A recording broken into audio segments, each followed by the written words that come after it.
Mark Carney is an absolute genius. He's been playing chess this entire time and we've been peeling potatoes. I called it wrong. I kept reviewing his tenure at both banks in England and Canada. The numbers weren't well. Deficit increased 18 times, deficit doubled. And I thought, this man is just dumb. It doesn't line up with his education. And then I looked deeper and deeper and deeper, and the conflict of interest that I have discovered is astronomical. And the surgical precision at which we've been duped is staggering. This is going to blow your mind. There's a 95% chance of probability with a succession of the events that I'm about to describe to you. So we all know that Jagmeet won the by-election in 2019 and took a seat in Parliament. In August of 2020, Mark Carney took position as vice chair at Brookfield Asset Management, one of the largest asset management companies in the world. In the fall of 2020, Mark Carney is appointed as economic advisor unofficially to Justin Trudeau pro bono, which means he is absolved of any illegal conflict of interest and does not have to disclose anything. Completely exempt. In November of 2020, Brookfield Asset Management announces Brookfield Asset Management Reassurance Partners Limited, located in Bermuda. We're still at the year 2020. Jumping to 2024, I will mention quickly that Mark Carney met with the Chinese president. Come back on that later. May of 2024, someone is appointed as the CFO of Brookfield Asset Management. I won't tell you who that is because it's very important, and I'll get to that in a moment. August 12th, 2024, Chandra Airy visits the PM of India with that same CFO for an unsanctioned trip, of which CSIS did notify the Liberal government, but nothing was done about it. Come back to that. September the 4th, the coalition agreement is terminated. This is a very important point because all of the control the Liberals had is now about to evaporate.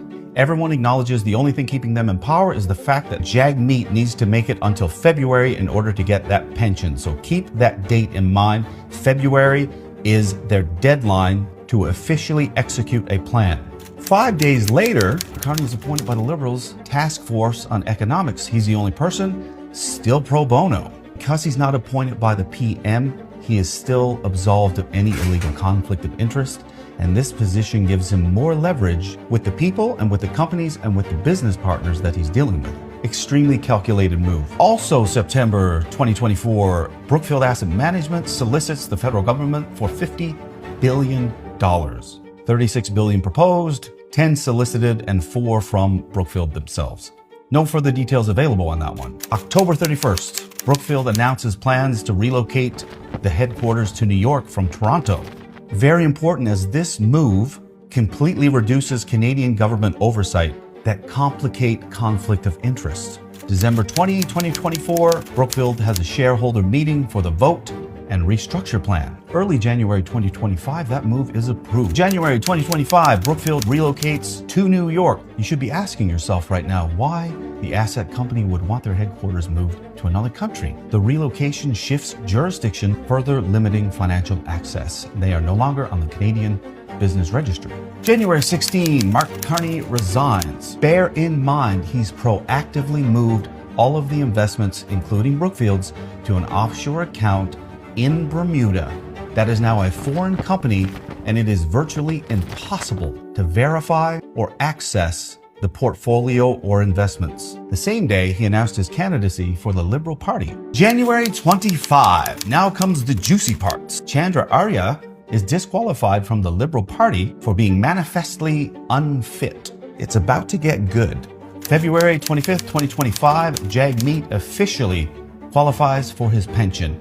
Now the deadline has arrived and it is time to surgically penetrate le government. March 9th, Carney wins the leadership race. March 14th, he signed in as PM. Now is when I tell you who the person is that Chandra traveled to meet the PM of India with to negotiate multi-billion-dollar deals. It was his son. Chandra's son is the CFO at the same company that Mark Carney was vice chair. And here's the brilliant moves. A new PM has 60 days to disclose their investments. Mark Carney calls the minimum legal allotted time for an election, which is 36 days. So the election will be over before he makes any disclosure. We still have a problem. He doesn't have a seat. The process to get a seat, which gives a lot of credibility to speak in the House of Commons, is also a minimum 36-day election period. The problem there is that this puts him past the 60-day disclosure period, and if he doesn't have a seat, this information might destroy his chances of getting that seat. So on March 20th, 2025, they revoke Chandra Arya's nomination and Mark Carney gets his seat. For all intensive purposes, Chandra gave him that seat.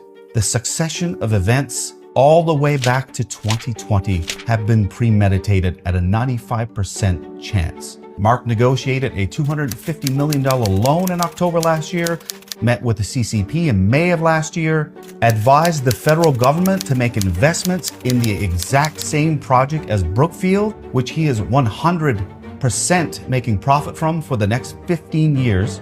This man is one of the coldest, most calculating people I have ever seen.